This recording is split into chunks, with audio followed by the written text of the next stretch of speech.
আসসালামু আলাইকুম। আজকে আমরা এই শিখে নেব 2000 টাকা 20,000 টাকা 2 বছরের সময় চক্রবৃদ্ধি 21,632 টাকা হলে সুদের হার কত। এই সুদের হার এরকম থাকলে আমরা কিভাবে বের করব? প্রশ্ন অনুসারে p into 1 plus r by 100 to the power n সমান পাচ্ছি আমরা 21,632 টাকা। পি এর মান কত দেওয়া আছে? 20,000 টাকা ইন্টু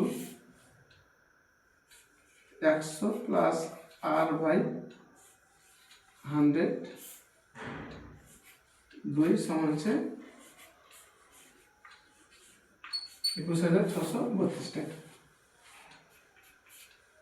আমরা 100 প্লাস আর বাই 100 তার স্কোয়ারটাকে রাখলাম, সমান কত পাচ্ছি এখানে?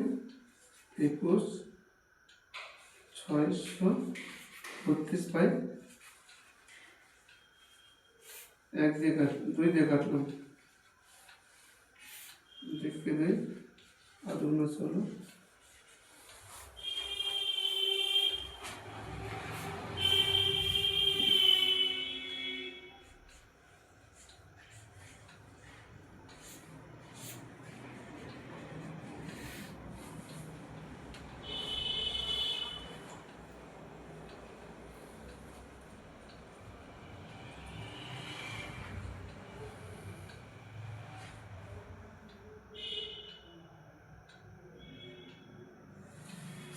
আচ্ছা, এখানে আমরা যদি নিচে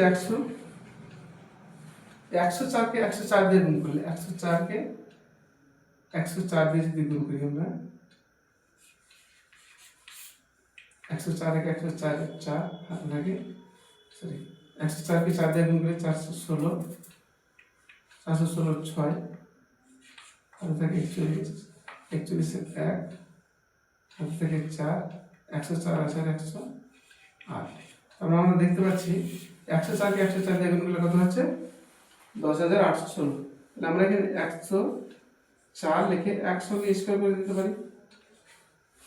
স্কয়ার স্কয়ার বাদ চলে গেলে কি হবে? 100 প্লাস r বাই 100 সমান 104 বাই 100, 100 কেটে গেল, তাহলে আর সমান কত পাচ্ছেন? 4%।